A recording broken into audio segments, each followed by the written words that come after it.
Assalamualaikum warahmatullahi wabarakatuh. Salam guru penggerak. Pada saat ini saya akan menyampaikan tentang eksplorasi konsep refleksi diri tentang pemikiran Ki Hajar Dewantara. Pokok pemikiran Ki Hajar Dewantara tentang pendidikan. Pendidikan adalah tempat persemaian benih-benih kebudayaan. Pendidikan dan kebudayaan adalah satu kesatuan yang utuh, sehingga pendidikan berfungsi sebagai fondasi peradaban bangsa. Ki Hajar Dewantara berkeyakinan bahwa untuk menciptakan manusia yang beradab, maka pendidikan adalah salah satu kunci untuk mencapainya. Pengajaran atau underwijis merupakan bagian dari pendidikan. Tujuan dari pendidikan menuntun segala kodrat yang ada pada anak agar mereka mampu mencapai keselamatan dan kebahagiaan setinggi-tingginya, baik sebagai manusia maupun sebagai anggota masyarakat. Pendidikan bukan untuk mengubah kodrat manusia, tetapi pendidikan itu lebih pada membantu peserta didik untuk memaksimalkan potensi yang ada dalam diri mereka.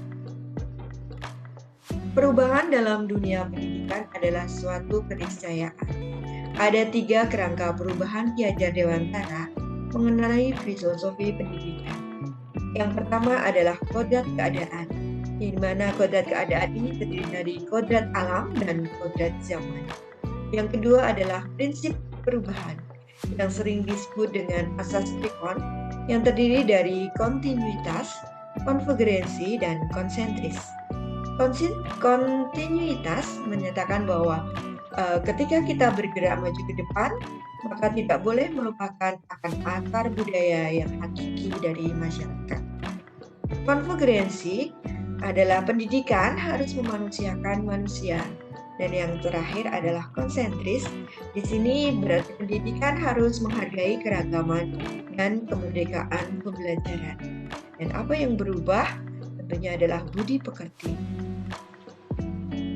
Ki Hajar Dewantara memandang pendidikan dan pengajaran dalam 3 aspek utama, yaitu taman siswa, among, dan pamong. Taman siswa adalah tempat di mana siswa belajar, kemudian among dan pamong merupakan proses pembelajaran, di mana pamong melaksanakan prinsip among, sehingga siswa dapat belajar dengan membahagiakan. 3 gagasan ini menjadi tumpuan dalam proses pembelajaran dan pengajaran siswa.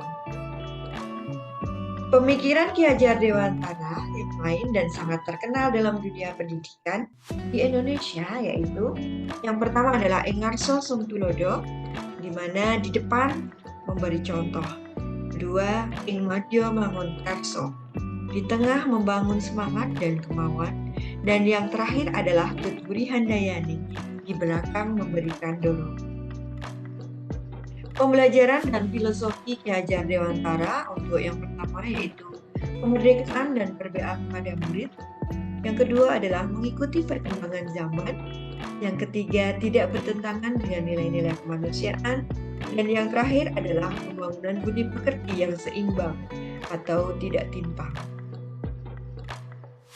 Filosofi Ki Hajar Dewantara dapat terwujud apabila yang pertama, guru sebagai pamong bersifat among sesuai dengan psikologi Ki Hajar Dewantara. Yang kedua adalah pembelajaran sesuai dengan kodrat alam dan kodrat zaman. Dan yang terakhir adalah kemerdekaan memilih metode pembelajaran dan evaluasi yang berpihak pada murid. Penerapan pemikiran Ki Hajar Dewantara yang sudah saya terapkan di kelas diantaranya. Yang pertama, memanfaatkan teknologi di dalam pembelajaran sesuai dengan perkembangan zaman.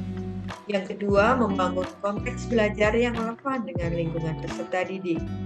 Yang ketiga, memberikan dukungan untuk peserta didik dalam belajar sesuai dengan kesiapan belajarnya.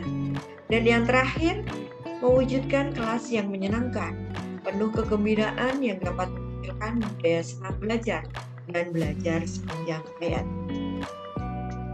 Itulah Bapak Ibu materi yang bisa saya sampaikan pada saat ini. Terima kasih atas perhatiannya. Salam guru penggerak. Wassalamualaikum warahmatullahi wabarakatuh.